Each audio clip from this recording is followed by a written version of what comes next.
विद्यार्थी मित्रांनो, मी मारुती शहाणे आजच्या व्हिडिओमध्ये आपल्या सगळ्यांचं स्वागत करतो. इयत्ता 10वी विज्ञान भाग 2 विषयातील 10व्या टॉपिक विषयी माहिती घेत आहोत. टॉपिकचं नाव आहे डिझास्टर मॅनेजमेंट. याचा अर्थ आपत्ती व्यवस्थापन. खरं तर यापूर्वी आपण 2 व्हिडिओ पाहिले असतील आणि आपत्ती व्यवस्थापनाबद्दलची किंवा आपत्ती म्हणजे काय याची आपल्याला माहिती मिळाली असेल.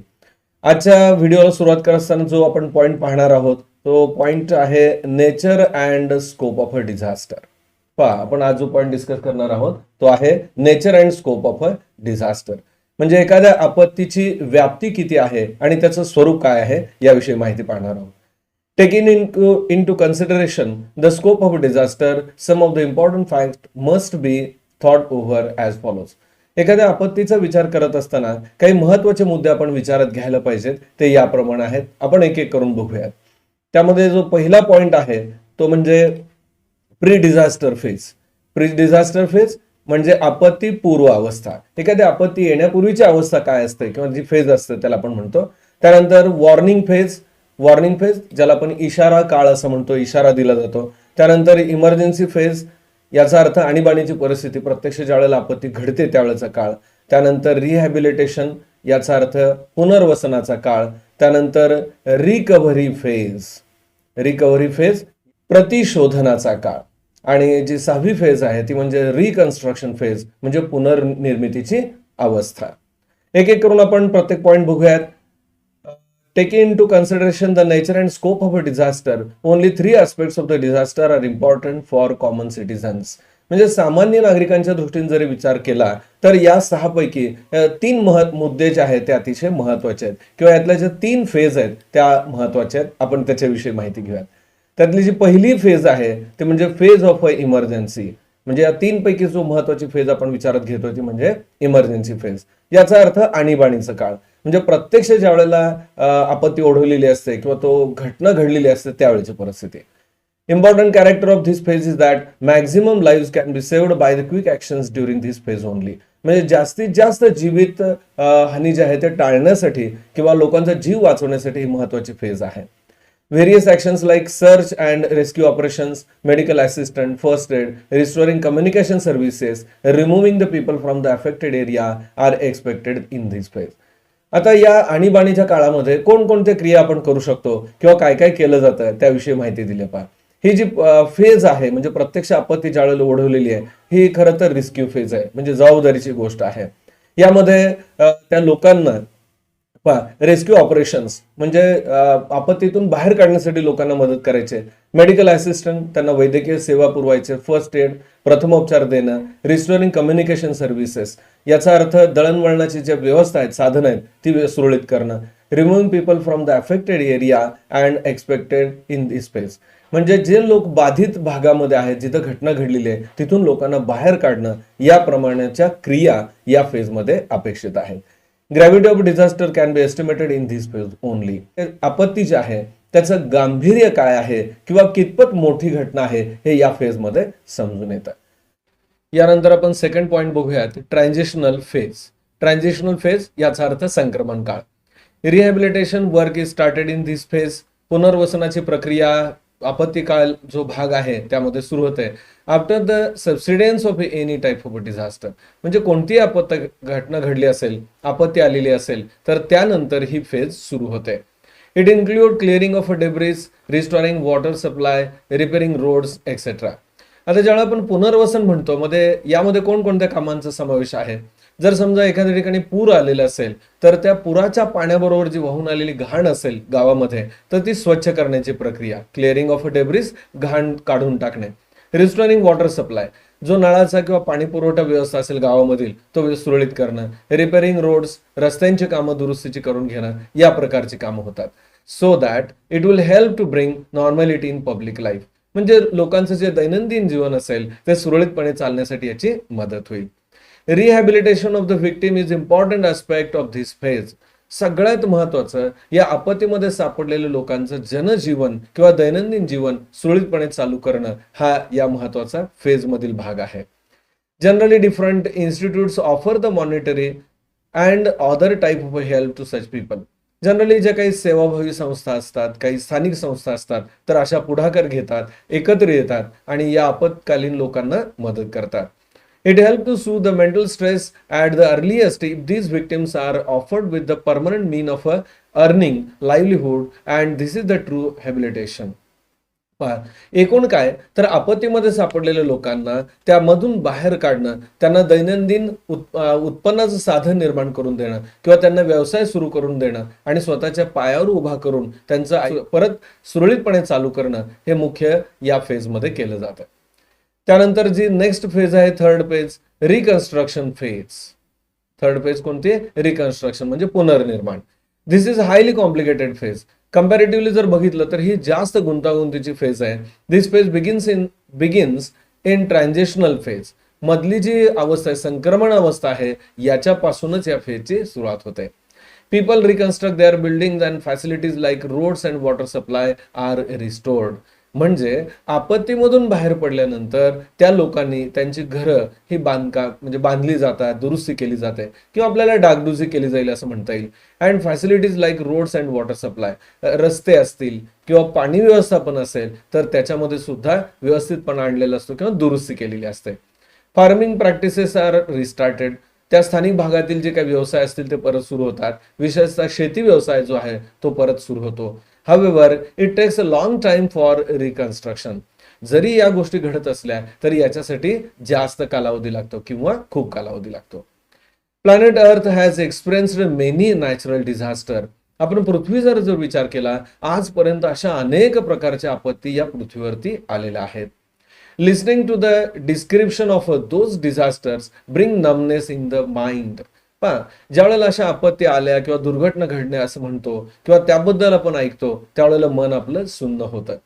Most of the disaster and related unpredicted situation have been occurred in the Asian continent and in the region of Pacific Ocean. म्हणजे अशा आपत्ती किंवा दुर्घटना ज्या आहेत या आपल्या आशिया खंडामध्ये आणि त्याचबरोबर पॅसिफिक जो समुद्र आहे यामध्ये सुद्धा बऱ्याच वेळेला आपल्याला घडलेल्या माहीत होतात किंवा माहिती मिळते. Huge loss of the life and the planet Earth has occurred due to such disaster. आणि अशा प्रकारच्या आपत्ती येण्यामुळं जैविक आणि वित्तहानी खूप मोठ्या प्रमाणावर आजपर्यंत झालेली आहे. Generally, such conditions of a natural imbalance have been arisen due to the greed of economic progress of the human being. आर्थिक समृद्धी मिळवण्यासाठी जी माणसाची धडपड आहे यातून सुद्धा बऱ्याच वेळेला अशा आपत्ती येत असतात. In reality, old problems of several years have become fears. तसं जर सांगायचं झालं किंवा खरं जर पाहायला गेलो तर आतापर्यंतच्या ज्या समस्या होत्या त्यांनी आता उग्र रूप धारण करायला सुरुवात केलेली आहे. Increasing population, its increasing needs, emerging problems out of it are now at extreme end. वाढती लोकसंख्या आणि ह्या वाढलेल्या लोकसंख्येमुळं जे काही गरजा वाढत आहेत त्याच्यामुळे अनेक समस्या निर्माण होत आहेत आणि या समस्यांचं स्वरूप जे आहे ते उग्र बनत चाललेलं आहे. Such disasters have been increased after the world war second. म्हणजे दुसऱ्या महायुद्धानंतर ह्या समस्या आणखीनच वाढत चाललेल्या आहेत. Condition of instability arises in the country due to the various reasons like the economic inequality, racial and religious differences, etc. समाजामधील अशांतता ही वाढत चाललेली आहे आणि त्याच्यामध्ये प्रामुख्याने आपल्याला असं पाहायला मिळतं की व्हेरियस रिझन्स लाईक इकॉनॉमिक इनइक्वॅलिबिलिटी. म्हणजे आर्थिक दृष्ट्या ज्या पातळ्या वेगवेगळ्या आहेत, आर्थिक विषमता ही वाढत चालली आहे. रेसियल अँड रिलिजियस डिफरन्सेस म्हणजे वांशिक वाद किंवा तेढ जे आहेत ते निर्माण होत आहेत. इन्सिडेन्सेस लाईक टेररिझम, याचा परिणाम म्हणून काय होतं पहा, दहशत वाढत आहे. ॲबडक्शन म्हणजे अपहरणाचे प्रकार वाढत आहेत. Social differences have been routine now. Social differences याचा अर्थ सामाजिक विषमता ही पण वाढत चाललेली आहे. Production and use of harmful chemicals is under ban in developed countries. काही हार्मफुल किंवा अपायकारक अशा रसायनांवरती विकसित देशांमध्ये बंदी घालण्यात आलेली आहे. म्हणजे या रसायनांच्या निर्मितीला बंदी आहे. However, production of either same or those chemical which can wipe out the human race is common in developing or poor countries. परंतु जे देश प्रगती पथावरती आहेत किंवा विकसनशील आहेत अशा देशांमध्ये मात्र मानवी जातीच्या ऱ्हासाला कारणीभूत असणाऱ्या रसायनांची निर्मिती ही चालू आहे किंवा ह्या रसायनांची निर्मिती केली जाते. त्यानंतर इथं काही फोटोग्राफ दिलेले आपल्याला माहिती सांगितली आहे त्याबद्दल बघा. In 2014 there had been a huge landslide in a village Malin, taluka Ambegaon, district Pune. Following is the image of the school reconstructed after the disaster. 2014 मध्ये पुणे जिल्ह्यातील जे गाव आहे माळीण गाव, तिथे एक दुर्घटना घडली. त्याचा फोटोग्राफ दिलेला आहे की ज्याच्यामध्ये लँडस्लाइड झाला, म्हणजे भूभाग खचला गेला, दरड कोसळली गेली आणि त्याच्यामुळे शाळेची इमारत जी आहे ती पडली होती. आणि ही झालेली मोठी दुर्घटना आपल्याला पहिल्या फोटोग्राफमध्ये दिसत आहे. तर कालावधीनंतर काही कालावधीनंतर ह्या इमारतीचं बांधकाम केलं गेलं आणि ही शाळेची इमारत परत उभी केली. Another such threat to human being is from the atomic energy plants. म्हणजे ज्या अणुभट्ट्या आहेत त्याच्यापासून सुद्धा मानवाला दुसरा एक खूप मोठा धोका आहे. Example, radiation leakage awkward after a blast in atomic energy plant at Chernobyl, Russia. रशियामध्ये जी चेर्नोबिल दुर्घटना घडली ते एक दुसरं उदाहरण आहे.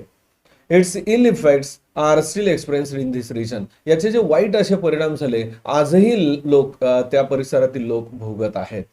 दिस atomic energy plant was only used for electricity generation. खरं तर ही जी अणुभट्टी आहे तिथं फक्त विद्युत निर्मितीची प्रक्रिया घडत होती. Nowadays many countries are equipped with atomic energy. सध्या अनेक देश या ॲटॉमिक एनर्जीचा उपयोग करत आहेत. Out of this risk of radiation leakage is increasing due to carelessness. जर अणुभट्ट्यांचा उपयोग वाढत असेल किंवा त्यांचा जास्त उपयोग केला जात असेल तर त्यामधून या प्रारणांचं बाहेर लिकेज होणं किंवा प्रारण बाहेर पडणं आणि यासारखे धोक्यांचं प्रमाण वाढत चाललेलं आहे. Hence, importance of a disaster management has become the foremost need of almost all the nations. म्हणजे आपत्ती व्यवस्थापनाच्या दृष्टीनं सज्ज राहणं हे सर्वच देशाच्या दृष्टीनं आज गरजेचं झालेलं आहे. In fact, it is most necessary for citizens of all countries because they are the main sufferers in any type of a disaster.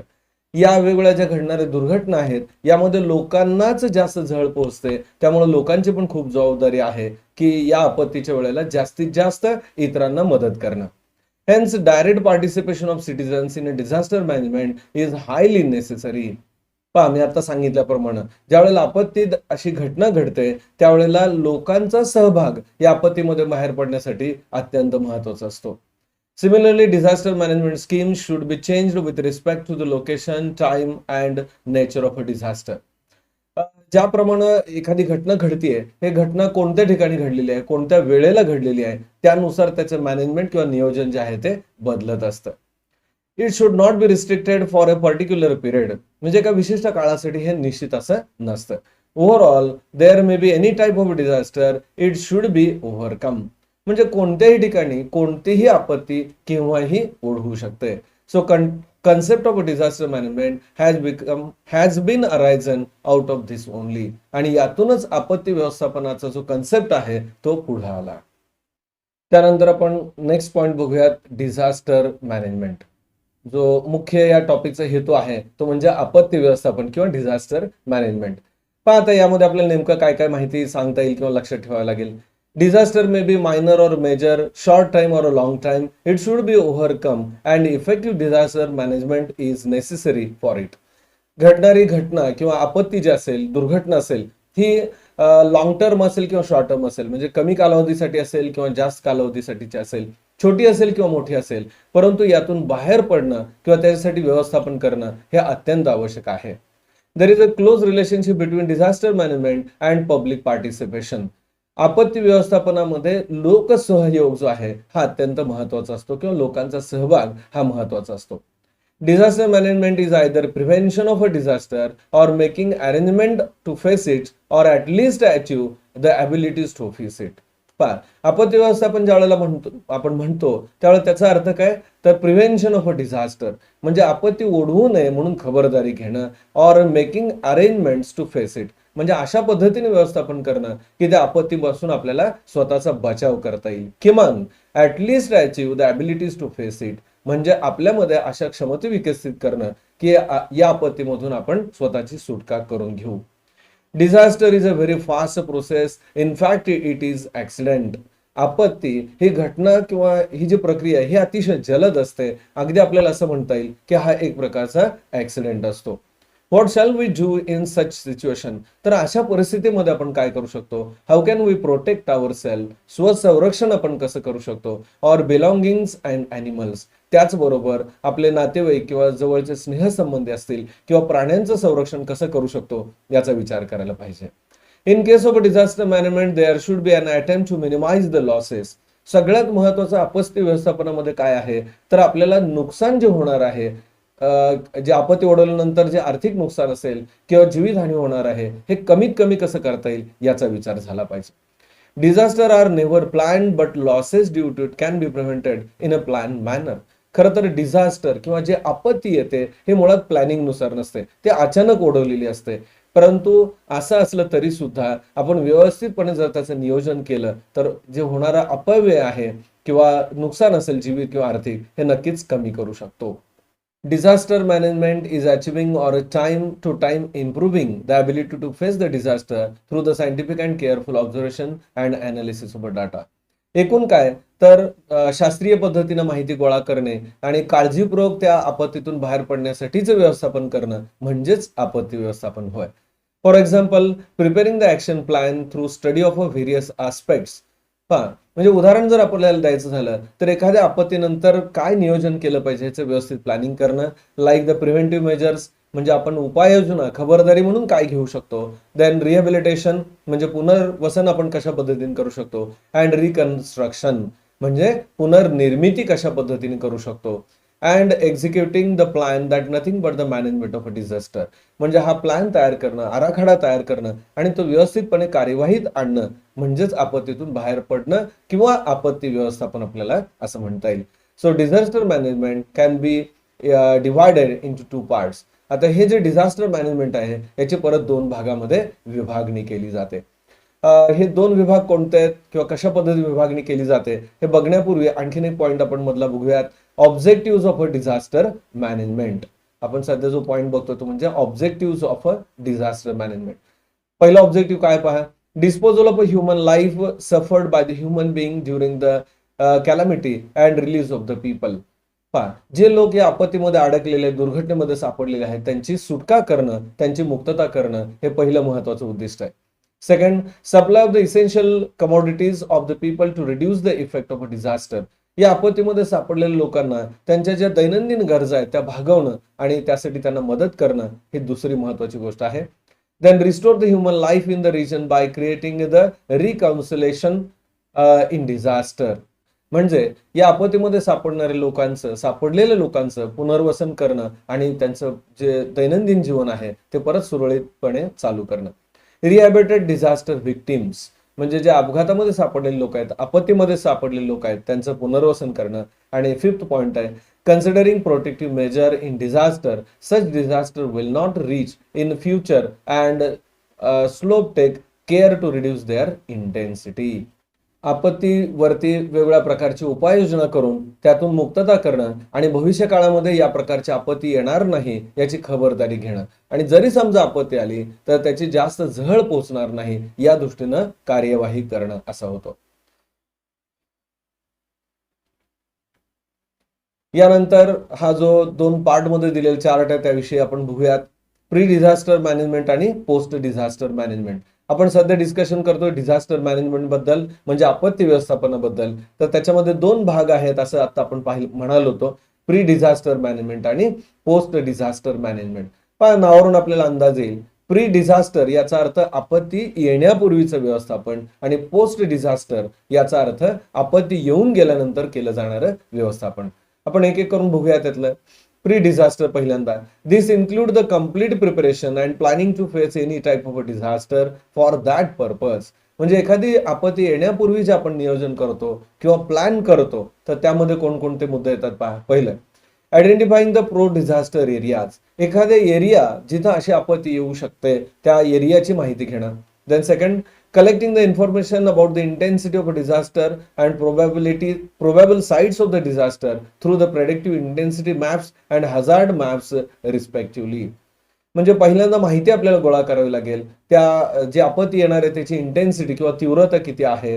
त्यानंतर ज्या ठिकाण आहे, ज्या ठिकाणी आपत्ती येऊ शकते त्याबद्दलची माहिती मिळवणे किंवा त्याचे प्रेडिक्शन करणे, त्यानंतर इंटेन्सिटी मॅप, तीव्रतेचे जे नकाशे असतील किंवा पूर्व माहिती असेल, हॅझार्डचे माप, आजपर्यंत तिथं आपत्ती किती पोहोचलेली आहे किंवा धोका किती झालेली आहे याची माहिती गोळा करणं. त्यानंतर नेक्स्ट पॉइंट आहे getting special training for the disaster management. लोकांना किंवा संबंधित व्यक्तींना या आपत्ती व्यवस्थापनाचं बद्दलचं ट्रेनिंग देणं, प्रशिक्षण देणं. नेक्स्ट पॉइंट आहे increasing awareness about the disaster management among the general public. सामान्य लोकांमध्ये आपत्ती व्यवस्थापनाबद्दलचं मार्गदर्शन करणं किंवा जनजागृती करणं थ्रू ट्रेनिंग प्रोग्राम्स. हे कसं करता येईल तर त्यांनाही मार्गदर्शन कार्यशाळा घेता येतील, मास मीडिया एक्सेट्रा. म्हणजे वेगवेगळे जे मीडिया, टीव्ही असेल, रेडिओ असेल किंवा इंटरनेटच्या माध्यमातून आपण ही लोकांपर्यंत माहिती देऊ शकतो. आणि त्यानंतर जो आपण बघणार आहे सेकंड पॉईंट तो म्हणजे पोस्ट डिझास्टर मॅनेजमेंट. आता यामध्ये काय करता येईल, आपत्ती येऊन गेल्यानंतर काय करता येईल पहा. Providing all type of necessary help to victims in a disaster. ज्या भागामध्ये ही दुर्घटना घडलेली आहे तेथील लोकांना जास्तीत जास्त सर्व प्रकारची मदत पोहोचवणं. सेकंड आहे participation of preferably local people saved from the disaster in arranging the help to victims. पहा, ज्या भागामध्ये ही घटना घडलेली आहे त्याच भागातील लोकांच्या किंवा जे बचाव झालेले, वाचलेले लोक आहेत त्यांच्या आधारे ज्यांना आपत्तीमध्ये सापडलेले लोक आहेत, बाधित लोक आहेत, त्यांना मदत देणं हे आपण करू शकतो. Then quick establishment of help centre, मदत केंद्र तिथं त्या भागामध्ये लवकरात लवकर सुरुवात करता येईल त्याची. Different types of the disaster need different types of a control centre.